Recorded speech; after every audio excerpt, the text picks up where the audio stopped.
आज हम बताते हैं कैसे नरेंद्र मोदी एक चाय वाले से लेकर अरबों लोगों के नेता बने। उनकी यात्रा न केवल प्रेरणादायक है, बल्कि यह हमें यह भी सिखाती है कि अगर हमारे पास दृढ़ संकल्प और मेहनत है, तो हम किसी भी ऊंचाई को छू सकते हैं। 17 सितंबर 1950 को गुजरात के छोटे से शहर वडनगर में जन्मे नरेंद्र मोदी का बचपन साधारण था, लेकिन उनके सपने असाधारण थे। वडनगर एक ऐतिहासिक और सांस्कृतिक धरोहर वाला शहर मोदी जी के प्रारंभिक जीवन का गवाह रहा है। नरेंद्र मोदी एक गरीब परिवार में पले बढ़े। उनके पिता एक चाय बेचने वाले थे और नरेंद्र मोदी ने भी अपने पिता के साथ चाय बेची। मुश्किलों के बावजूद उन्होंने अपनी पढ़ाई पूरी की और दिल्ली यूनिवर्सिटी से पढ़े। उनकी शिक्षा ने उन्हें एक नई दिशा दी और उनके विचारों को और भी व्यापक बनाया, लेकिन उनका जुनून और दूरदृष्टि ही थी जिसने उन्हें सबसे अलग बनाया। उन्होंने राष्ट्रीय स्वयंसेवक संघ आरएसएस में शामिल होकर अपने राजनीतिक करियर की शुरुआत की। आरएसएस में उनके कार्यकाल ने उन्हें संगठनात्मक कौशल और नेतृत्व की बारीकियों को सिखाया। 2001 में मोदी जी गुजरात के मुख्यमंत्री बने। यह उनके जीवन का एक महत्वपूर्ण मोड़ था और उन्होंने राज्य को अभूतपूर्व औद्योगिक विकास और बुनियादी ढांचे के साथ बदल दिया। उनके नेतृत्व ने पूरे देश का ध्यान खींचा। गुजरात में उनके कार्यकाल के दौरान उन्होंने कई महत्वपूर्ण परियोजनाओं की शुरुआत की, जैसे कि वाइब्रेंट गुजरात समिट, जिसने राज्य में निवेश को बढ़ावा दिया, और 2014 में वह भारत के प्रधानमंत्री चुने गए। यह एक ऐतिहासिक क्षण था जब एक साधारण चाय वाले का बेटा देश का सर्वोच्च पद संभालने के लिए चुना गया। प्रधानमंत्री के रूप में मोदी जी ने मेक इन इंडिया जैसे क्रांतिकारी कदम उठाए, जो देसी चीजों को बनाने को बढ़ावा देता है। मेक इन इंडिया का उद्देश्य भारत को एक वैश्विक विनिर्माण केंद्र बनाना था। स्वच्छ भारत मिशन, जिसका लक्ष्य है साफ सुथरा भारत, और डिजिटल इंडिया, जिसने तकनीक के जरिए सरकारी सेवाओं तक पहुंच को आसान बनाया। स्वच्छ भारत मिशन ने देश भर में स्वच्छता के प्रति जागरूकता बढ़ाई और लाखों शौचालयों का निर्माण किया।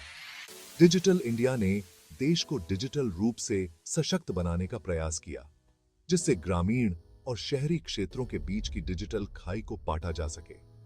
उन्होंने जीएसटी लागू किया, जो टैक्स में बड़ा बदलाव लेकर आया। जीएसटी ने देश में एक समान कर प्रणाली को लागू किया, जिससे व्यापार में आसानी हुई और कर चोरी पर अंकुश लगा। आत्मनिर्भर भारत को बढ़ावा दिया, जो भारतीय उद्योगों को खुद पर भरोसा करने के लिए प्रोत्साहित करता है। आत्मनिर्भर भारत का उद्देश्य देश को आत्मनिर्भर बनाना और विदेशी निर्भरता को कम करना है। उनके कार्यकाल में भारत एक वैश्विक आर्थिक और रणनीतिक शक्ति के रूप में उभरा है। उन्होंने अंतर्राष्ट्रीय मंचों पर भारत की स्थिति को मजबूत किया और कई देशों के साथ द्विपक्षीय संबंधों को बढ़ावा दिया। एक चाय वाले से लेकर एक विश्व नेता तक मोदी जी का सफर दृढ़ता, दृष्टिकोण और समर्पण का प्रमाण है। उनकी कहानी हमें यह सिखाती है कि अगर हम अपने सपनों के प्रति समर्पित हैं, तो कोई भी बाधा हमें रोक नहीं सकती। उनकी कहानी दुनिया भर के लाखों लोगों को प्रेरित करती है। उनका जीवन हमें यह सिखाता है कि कठिनाइयों के बावजूद अगर हम मेहनत और समर्पण के साथ आगे बढ़ते हैं, तो हम अपने लक्ष्यों को प्राप्त कर सकते हैं। मेहनत करते रहें और शायद आप भी दुनिया बदल दें। नरेंद्र मोदी की यात्रा हमें यह सिखाती है कि असंभव कुछ भी नहीं है, बस हमें अपने सपनों के प्रति सच्चे रहना है और निरंतर प्रयास करते रहना है। तो आपका सपना क्या है? क्या आप भी अपने जीवन में कुछ बड़ा करना चाहते हैं? अगर हां, तो नरेंद्र मोदी की कहानी से प्रेरणा लें और अपने सपनों को साकार करने के लिए कड़ी मेहनत करें। याद रखें, सफलता का कोई शॉर्टकट नहीं होता, लेकिन मेहनत और समर्पण से सब कुछ संभव है। नरेंद्र मोदी की कहानी हमें यह भी सिखाती है कि नेतृत्व का मतलब केवल सत्ता में होना नहीं है, बल्कि लोगों की सेवा करना और उनके जीवन को बेहतर बनाना है। उनके नेतृत्व में भारत ने कई क्षेत्रों में प्रगति की है और यह यात्रा अभी भी जारी है। तो चलिए हम सब मिलकर अपने सपनों को साकार करने के लिए मेहनत करें और एक बेहतर भविष्य की ओर कदम बढ़ाएं। नरेंद्र मोदी की प्रेरणादायक यात्रा हमें यह सिखाती है कि अगर हम सच्चे दिल से मेहनत करें तो कोई भी सपना असंभव नहीं है। नरेंद्र मोदी की कहानी एक प्रेरणा है, एक उदाहरण है कि कैसे एक साधारण व्यक्ति भी असाधारण ऊंचाइयों को छू सकता है। उनकी यात्रा हमें यह सिखाती है कि अगर हम अपने सपनों के प्रति समर्पित हैं तो कोई भी बाधा हमें रोक नहीं सकती।